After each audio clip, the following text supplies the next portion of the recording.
Good day, everybody. Welcome to the Deal Scout. Josh here. On today's show, we're going to have a conversation about turning around neighborhoods. Jamie, welcome to the show. Good morning. Thank you for having me. Yeah, awesome. So who are you? What do you do? I know that's the question that it's just like when you meet someone in a bar or something, you're like, hey, my name's Josh. What do you do? But that's how we're going to start out today because I can't think of anything more creative. So Jamie, who are you? For What sure. do you do? I love giving elevator pitches in the bar. My name is Jaime Sturgis. I'm the CEO and founder of Native Realty. We are a full-service real estate brokerage founded and based here in sunny South Florida. We focus on leasing and investment sales in the urban core and emerging neighborhoods throughout the Tri-County area, with a particular emphasis on going into neighborhoods that need some love and changing them. So we've been influential in neighborhoods like Wynwood, Flagler Village, Progresso, Oakland Park, Wilton Manors, all of these different neighborhoods that we'll dive into a little bit more detail later in the call. Got it. So give us an idea. Let's back through, like, how did you get into, emerging neighborhoods that need some extra love? And we'll talk about what kind of love do they need. How did you get into For that? sure. Yeah, absolutely. So I was down in Wynwood, I guess it was 10 or 11 years ago now. And for those that don't know what Wynwood is, it's our arts district here in Miami. And at the time, it was not well known. And it certainly was not the mecca of street art that it has since become. So, I recall at the time, I'd be out on tours showing people places. I'm like, hey, this is going to be the next big thing. This is the next neighborhood. And then, a gunshot would go off in the middle of the tour. And they were instantly like, take me back to the office. This is over. Like, absolutely not. I have no interest. Why are you trying to sell me the snake oil? And I'm like, no, I promise. It's going to be really cool. So, fast forward, I learned a lot of great lessons while I was down there. And I brought a lot of that back up towards Broward County, which is where I'm born and raised, hence the name of the company, Native Realty. And we've continued to kind of apply those lessons and principles even further north into Palm Beach County now. So our reach is truly the full Tri-County. Got it. All right. So you're doing tours, gunshot goes off. Nothing will kill a deal like a gunshot tour, right? Yeah. No, it's definitely a hard objection to overcome. So, and that's like one of many things, right? Still on a daily basis, a lot of the neighborhoods that we work in are unfortunately still very affected by slum and blight, so I've been approached by, angry homeless people. I've, just yesterday I was walking outside of our office and there was a homeless man that was just straight peeing on my truck as I walked up to it. I was like, excuse me, sir, like, what's going on here? And he's like, oh, well, this seemed like a good place. And I was like, well, respectfully, I happen to disagree with you. I would very much appreciate if you would, put your penis away and go somewhere else. Is that a deal? Let's shake on it. No, I'm just kidding. Don't clean your hands. Just promise me you won't do it again. Naughty. So it kind of comes with the territory, right? Like there's a reason that a lot of these neighborhoods have been overlooked or dismissed as, too far gone or beyond repair or salvage or, whatever it may be. And I see opportunity in that, and it takes some risk and a tremendous amount of time, effort, and energy, but the results are worth it, in my opinion. You have the opportunity to change the landscape of the city you live and play in. Yeah. So what kind of truck do you have? Is your truck say like porta pot on the side, or is there like hanging off? I guess I should wash it more often. Obviously it's indicative of my cleanliness, I suppose. So I have a Ram, and I guess he felt that it looked like a good place to do his thing. So when you got to go, sometimes you gotta go. All right. So when you drive through a neighborhood, right, when you first got into real estate, were you looking at these neighborhoods, or were you trying to go up to like Weston and like, higher end, like the big houses on the water or something like that? Like where did you start? Yeah, no. So like I said, I started in Wynwood about 11 years ago, and I was working in, Wynwood, the Upper East Side, Little River, Nemo, Sunset Harbor, all these neighborhoods in Miami that, were these emerging neighborhoods that they were industrial in nature. They had really good bones to them, in my opinion, and they oftentimes were housing the creative class, so the innovators, the creators, the designers, like it was value space. It still is value space in a lot of respects in comparison to some of the more established, brick and mortar retail or traditional office spaces. So it always has that opportunity to attract that cool, young, creative class that has that energy about it. And then oftentimes these buildings have a lot of character to them too, right? So especially when they're being adaptively repurposed, most of the stuff that we're dealing with here in South Florida was built in like the 40s or 50s or 60s. And by virtue of that, if you do it right and you breathe life back into the buildings, one, it's upcycling the building, right? So from an environmental standpoint, I love that. You're not just having to destroy everything and build new, right? You can rework what we already have. But two, like I said, they have a lot of character to them. Like they tell a story within the building, which is always neat. Yeah. So you mentioned the creative class. Do you fit the creative class in some way or form? I know you play pool. You just got a cool pool table, but like, the arts and creative, where do you fit in that? Yeah, for sure. So I'm not a talented artist myself, but I certainly do appreciate art. And we are certainly not a corporate company. So I would say that we're definitely on the creative spectrum in that regard. And like I said, while I don't personally have any artistic abilities, I can certainly appreciate those that do. And, I love and respect the work that they do. And I try to do everything that I can to help bring that to, the cities and places that we work and play in. So we've brought a lot of street art to a number of different projects that we've developed, and oftentimes work in hand with our clients that are doing the developments, to help curate some of the street art and bring in the right people, both locally and nationally, to help kind of create the fabric of the neighborhood. Yeah. So you mentioned neighborhoods that need a little loving. All right. Besides a guy peeing on your truck and gunshots going off, what other signs might we see or hear? Oh, man. We know that this is a potential opportunity. Yeah, for sure. Well, we used to have a lot of prostitution at our first office. That was almost on a daily basis that people would your come office? by and try to. Right outside of our office, there Okay. was a strange thing. There's a big surface parking lot right next to our first office. This is our fourth office we moved to in 4 years. So we have continued to thankfully outgrow them. Although now we have kind of a bigger base camp headquarters that we should be able to stay in for quite some time. But at our first office, there was a very large surface parking lot directly across the street. And truckers, that would drive 18-wheelers would park there and sleep there overnight. And the local prostitutes became well aware of that. And they would come and frequent that parking lot. And during the day, in their off hours, they would hang outside of our place and come and try to, solicit business, I guess, or whatever they're doing. Or use our bathroom, or try to get food or money or whatever. So yeah, that was an experience, to say the least. But yeah, every neighborhood's different. They kind of go through phases and evolutions. And then as we start kind of bringing life into the neighborhood and bringing tenants, a lot of that starts to get displaced, right? And they go somewhere else. I don't know where they go, but they leave the neighborhood, and that some of that slum and blight that was originally kind of plaguing the neighborhood starts to dissipate. Got it. So when you're driving through a neighborhood, you might see, like when you say this neighborhood needs love, we might see, illegal activities going on. We might hear gunshots. We might see guys peeing on trucks.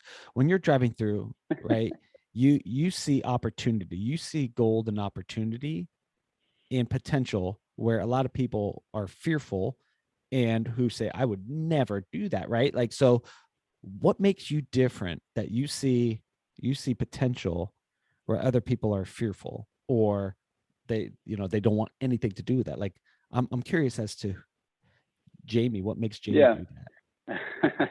Ignorance, maybe. I'm not entirely sure yet. Who knows, right? Maybe. And look, it's not every neighborhood, right? There has to be underlying characteristics that will make it successful, right? Proximity to major drivers, the urban core, other businesses, thoroughfares, some of the underlying conditions of the neighborhood as far as, like access to large enough water and sewer lines to be able to put in more intense uses like restaurants and bars and stuff like that. Those are all important characteristics, right? And in the grand scheme of things, it will make or break the neighborhood. Local zoning, what's allowed there, so on and so forth. So it's not every single neighborhood, but I try to stay pretty open-minded, and, where there's a will, there's a way. So, a lot of it is, at the end of the day, I always say that our job is being a storyteller, right? Because while sales are obviously part of any brokerage on whether it be the leasing or investment side, our job at the end of the day is to tell the story, not only the past and the present, but also the future, right? So it's like, hey, here's where this neighborhood came from. This is where the neighborhood is right now, but this is where the neighborhood is going, right? And this is the story of how it's going to get there, right? These are the tenants that are moving in. This is the interest that we have. This is the vision, most importantly, of what it's going to look like. And renderings and stuff like that are obviously helpful, but at the end of the day, you really have to be able to articulate that vision, and more importantly, you have to believe in it, right? So like everyone that works here, one, we're a family, but two, we all share the same ethos and vision and mission, right? And it's to change these neighborhoods, and we're wholeheartedly on board, believe it, eat it, breathe it, sleep it, dream about it. Like that, we're on a mission to dent the universe, and like anything and everything we have to do to make that come to reality is on the table. So give me an example of some work that you've done that you're proud of. Yeah, for sure. So Flagler Uptown and the Hive were two of the first developments I ever did. At the time I was working down in Wynwood.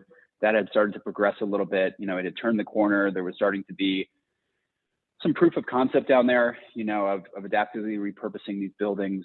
So I brought some of those guys up to look at it. I said, hey guys, look, this is Fort Lauderdale, this is Broward County. Get to know it. This is the next frontier. There's going to be really amazing things here, so on and so forth. Nobody believed it. That they were just like, nope, don't even want to see it. I pulled them up in the car and they're like, not even getting out. And I was like, okay.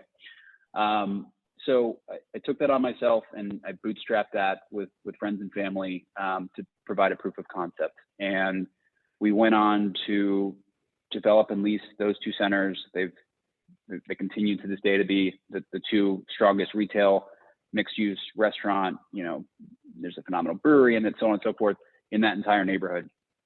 A couple of years ago, I sold that for a combined $13 million, and the acquisition was 2 or 3, right? So, and that was in a few short years. It was like 3 or 4 years from start to finish. So that was the proof in the pudding, and that proof of concept then helped to change the rest of the neighborhood, right? Now we started to get more clients to come in, and they understood that they could do it too. And with that, we started to get critical mass, and then we really started to change the entire neighborhood, which became really rewarding and impactful to see.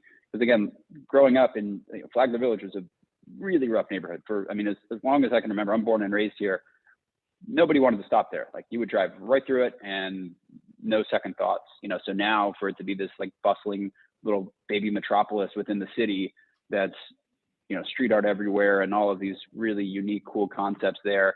And again, I would kind of emphasize that the concepts that we're talking about, they're not the Chipotles of the world. They're not the Starbucks. These are like the unique one-off brands, mom and pop, husband and wife, that sort of thing. And it's been a springboard for them. And many of them have done quite well. And now they're starting to open more concepts regionally, but it's like this incubator, where it gives these people this really rad opportunity to build something new. And I guess more importantly, have people take the risk on them, right? It's a two-way street, right? Like the landlord's taking the risk on the tenant because it's a totally unproven concept. And transversely, the tenant's also taking the risk on the landlord in some respects, right? Because the neighborhood was kind of unproven at the time. So it was kind of this bilateral symbiotic relationship, of trust and risk. And yeah, it was a really, really rad kind of experiment to watch and be part of. So I would like to say that I believe storytelling in your vision of seeing things, right? You see where one person may see something that's fearful, and you see beauty, you see potential. I would say that's your creative art, man. Like that is cool. So I would say you do fit very well in the creative class.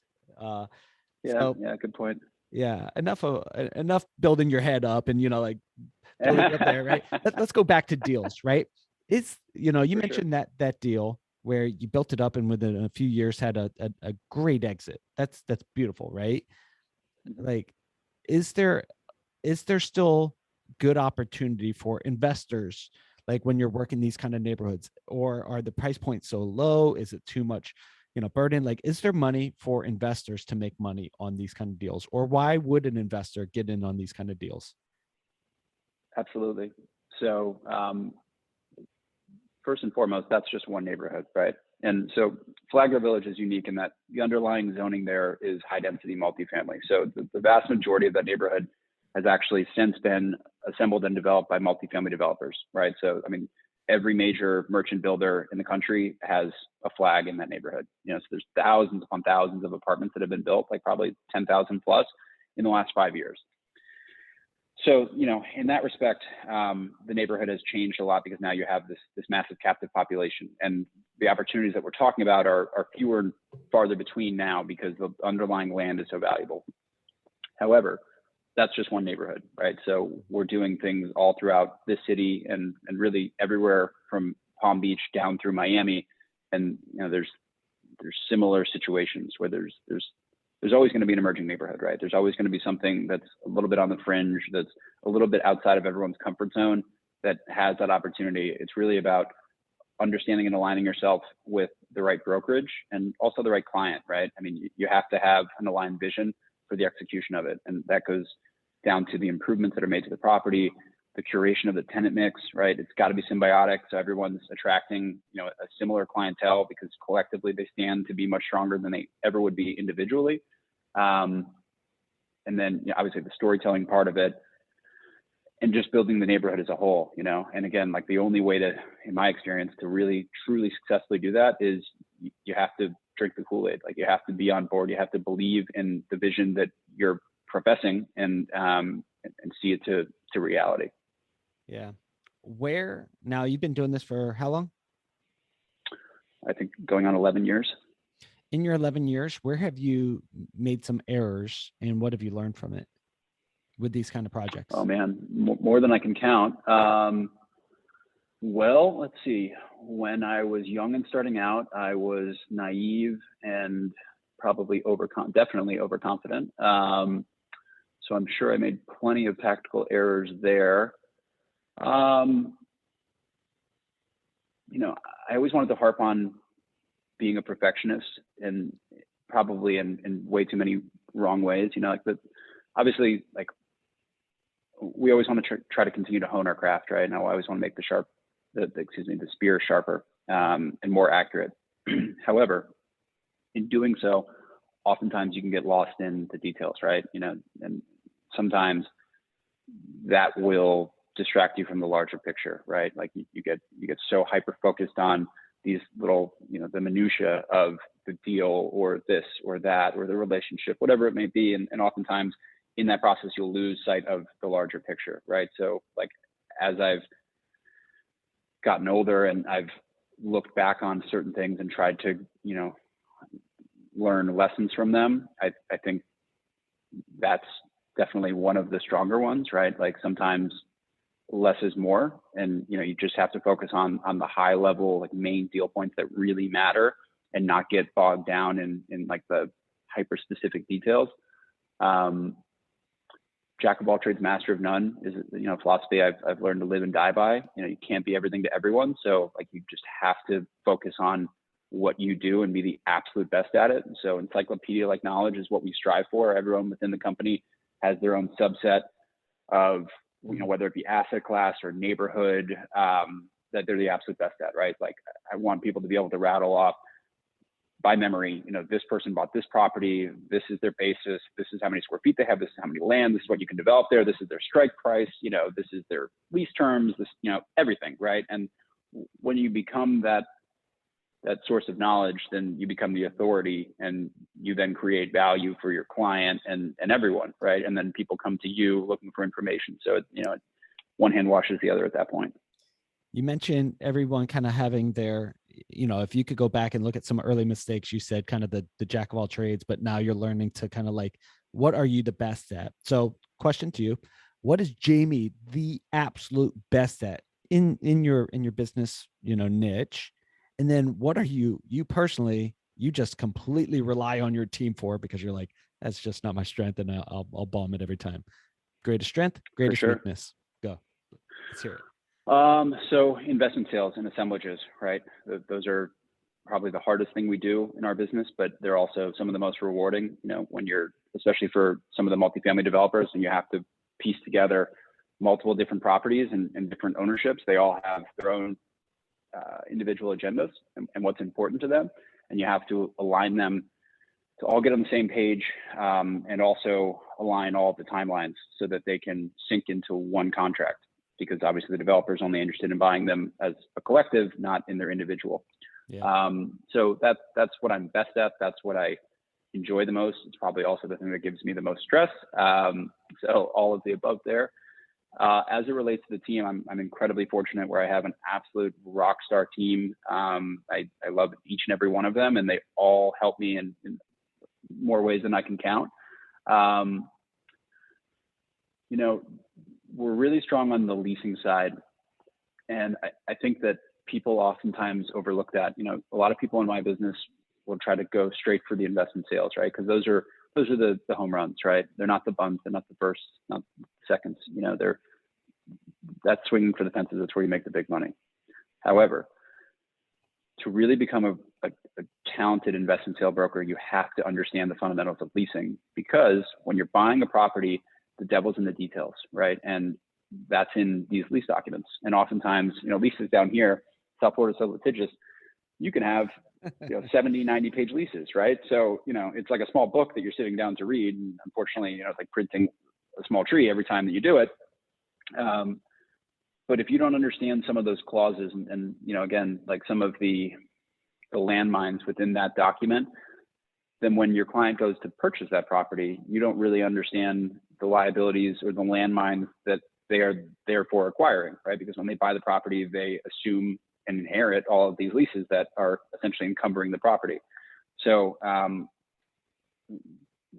my team is absolute masters. They're just deal ninjas at leases, right? Like that's the gateway drug that we all learn first, and then everyone graduates to investment sales. And I've seen time and time again that by mastering that first and then moving on to the investment sales, they are some of the best investment sales brokers I've ever met. And I'm sure they're all going to be much better than me, very shortly if they aren't already. Yeah. So when you're doing a neighborhood, you're doing a neighborhood turnaround, and you have to work with multiple parties: the investors, the developers, the current people who live and work there, the current landowners. You also have to deal with the municipalities, right? When are they super helpful, and when are they challenging? Yeah, well, and then there's contractors too, right? Which is a whole nother degree of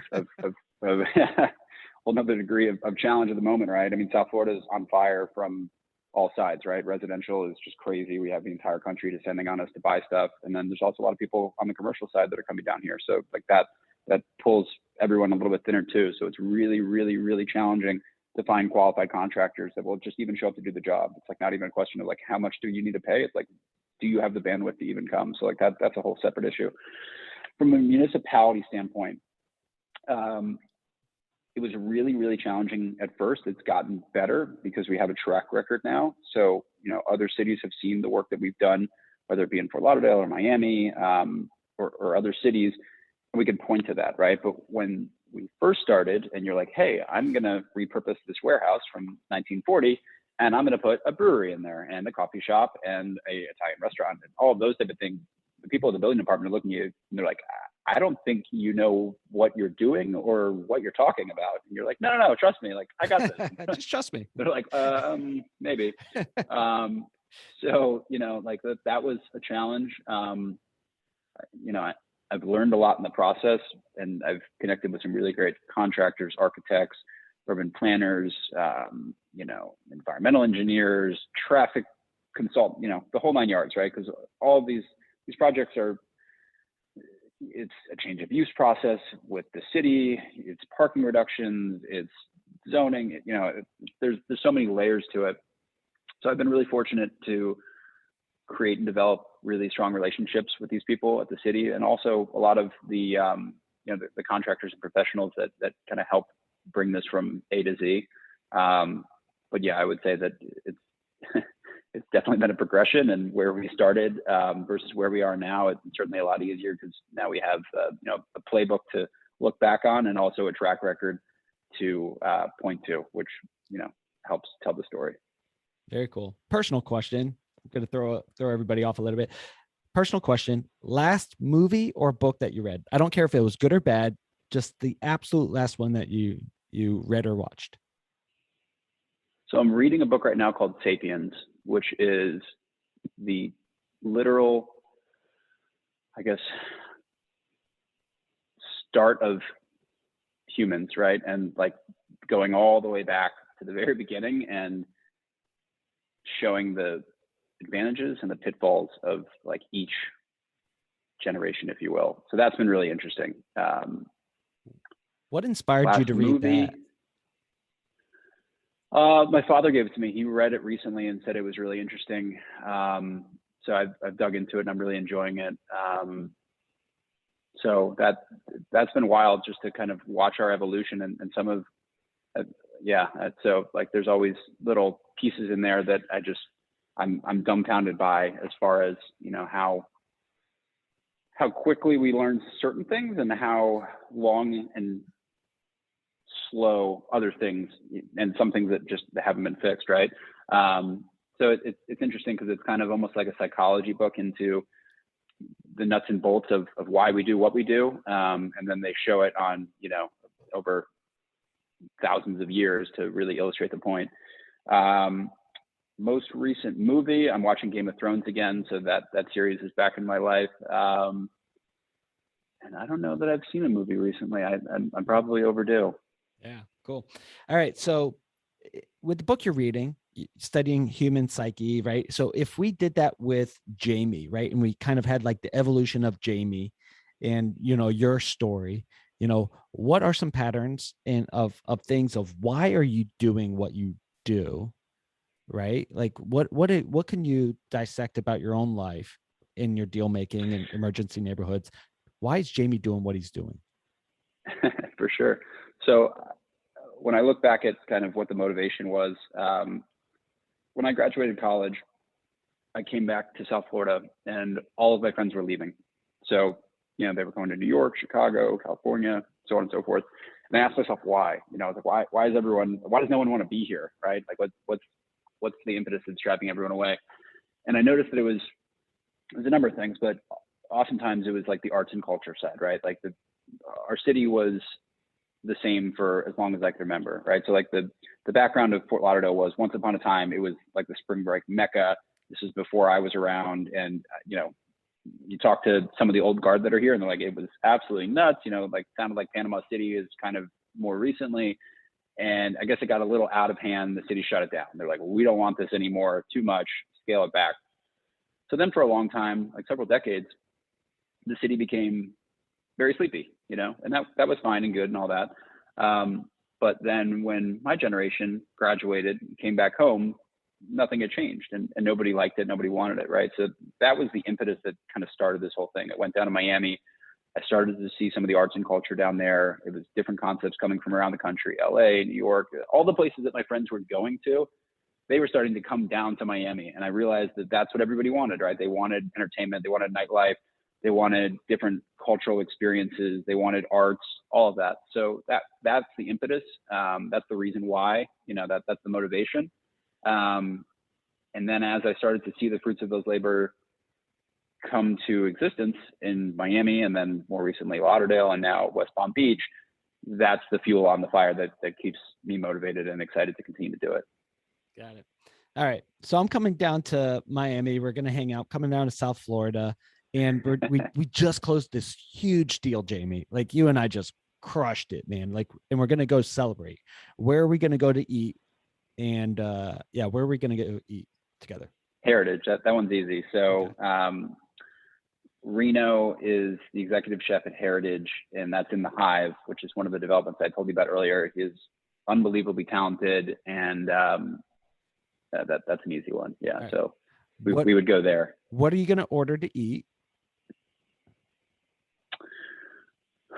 Everything on his menu is so good. I don't know. It's always changing. Like, honestly, typically when I go there, I ask the server, I said, what's your favorite thing right now? And just kind of blindly trust them, and they haven't let me down. So, his pizzas are great. His pastas are great. Like, everything, you can't go wrong.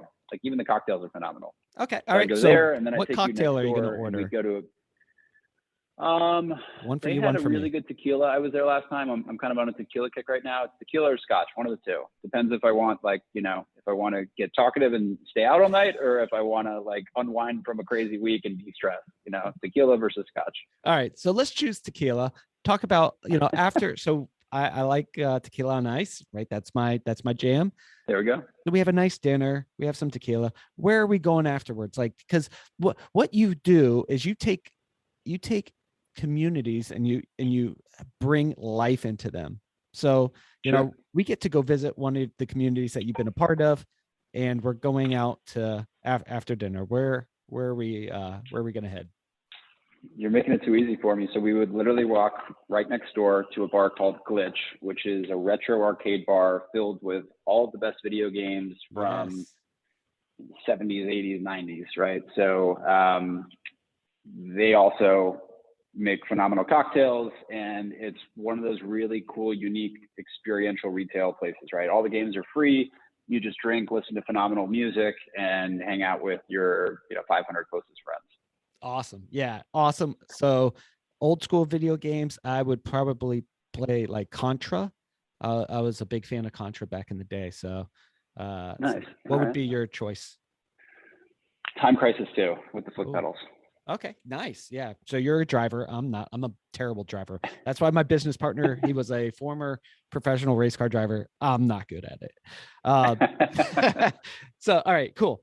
So as you're building these things out, you and I just had this huge deal, major exit. We turned this community around, safer for people to live. It's beautiful. It's gorgeous. Now we could go into another community, and we have no need for capital. Like, we've got every resource we need in capital. What would you do to a community? What would be some of the things that you would do to a community if money didn't matter? So the dream, the goal that I want to work towards is more sustainable developments, right? We had talked about upcycling buildings and kind of breathing life into them, adaptively repurposing them. But what I really want to get into and what I want to learn more about is for things that require or deem new construction, new development, is doing it with a better ecological footprint. So, hempcrete is something that I'm very interested in. Obviously, solar, there's some developments now that are starting to use cisterns to catch rainwater and repurpose them, whether it be for irrigation purposes or otherwise. So we're setting the world on fire. We need to do a better job on all fronts, and anything that I can do to kind of fuse the two things that I love, which is the environment. I'm avid in all things outdoors, especially everything ocean related. So I'm seeing it, kind of on a daily basis, in the water quality from the cities that we live in, and then obviously on the real estate side through development and changing these neighborhoods. So if I can marry and fuse those two together, that would be the dream. Why do you think that's important to you?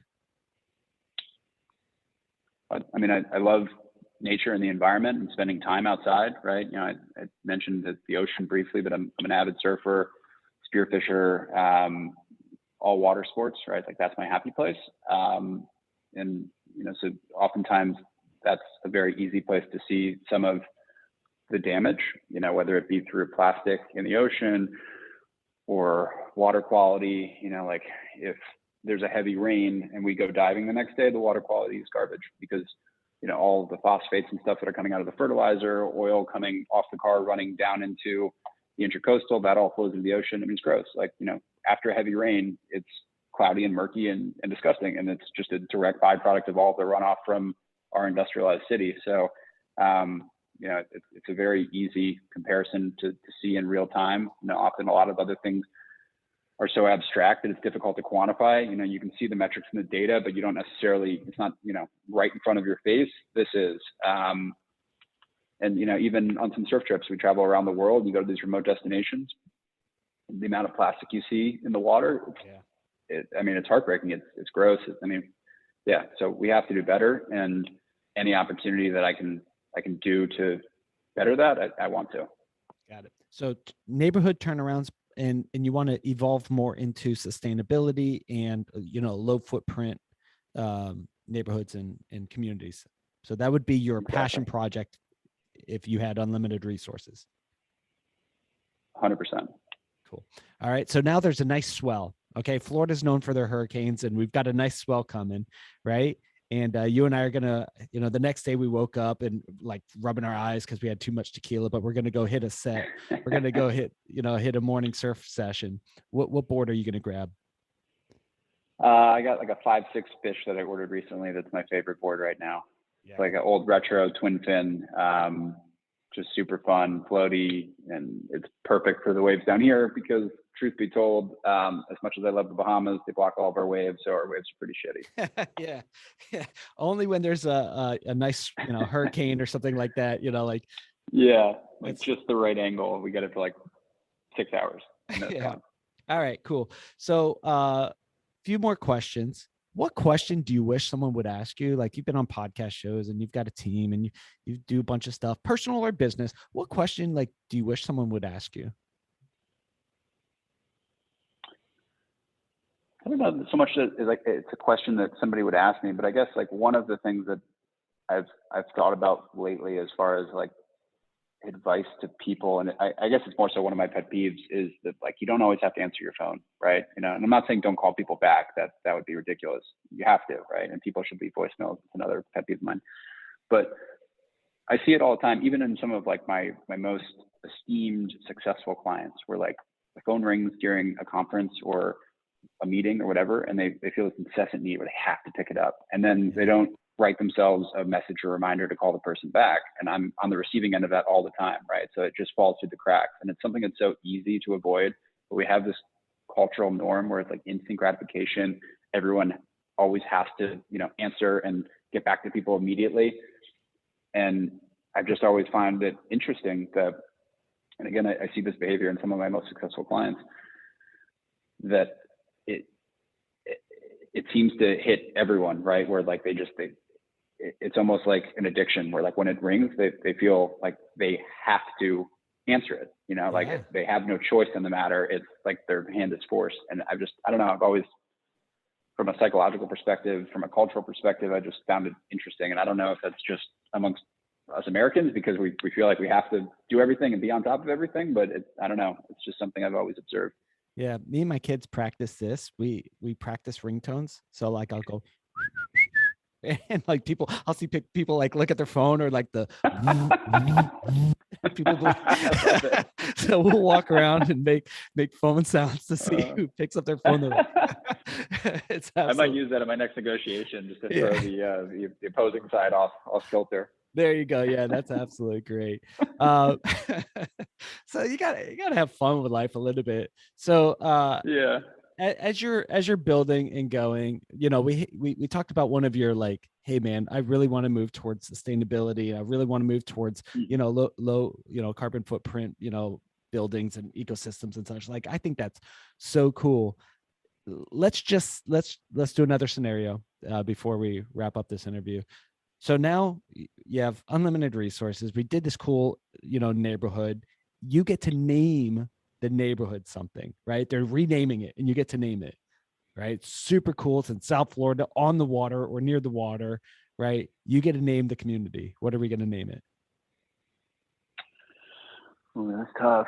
That's a hard question. I'm putting you on the spot, bro. You are. So I've been saving old school in my mind for a while, and I haven't quite figured out how to materialize it. And it's more so for like an adaptive reuse project, but especially something even like maybe like an old church or an old school that's being repurposed. I love that name.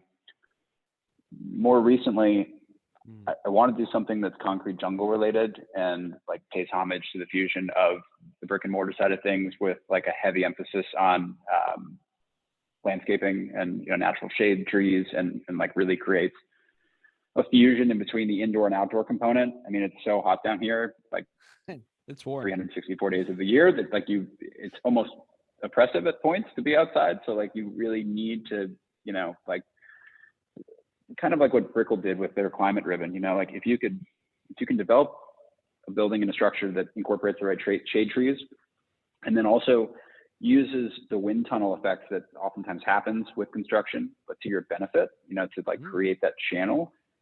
I think it could be a really cool fusion of the two. So one of those two, I don't know which one though. Yeah, that sounds cool. So when you do that, we'll get you back on the show and you could be like, hey, we launched it, the Concrete Jungle repurpose, whatever. We'll announce it here on the show. Okay. There we go. I love that. For deal makers in the audience who love this idea of emerging communities, love the idea of sustainability in construction and real estate, love the ideas of what you're working on, and want to participate in some way as a part of your deal ecosystem, where could they go to 100%. find out more about you and connect with you? Instagram. My handle is Jaime Sturgis, JAIME STURGIS. Follow me there. We can talk, we can brainstorm, figure out how to take over the world together. Sounds good. Sounds good. Ladies and gentlemen listening in, fellow deal makers, reach out to our guests, say thank you, find a way to connect with them and do a deal with them. That's the purpose of the show, to connect deal makers and have a good time doing it, make some money with good people. And I hope you guys are enjoying, this show. If you have a deal that you'd like to talk about, or if you're looking for a specific deal, or you have a business that works in deals, head on over to thedealscout.com, fill out a quick form, maybe get you on the show next. Till then, talk to you all on the next episode. Jaime, hang on there 1 second. You and I will follow up with a chat.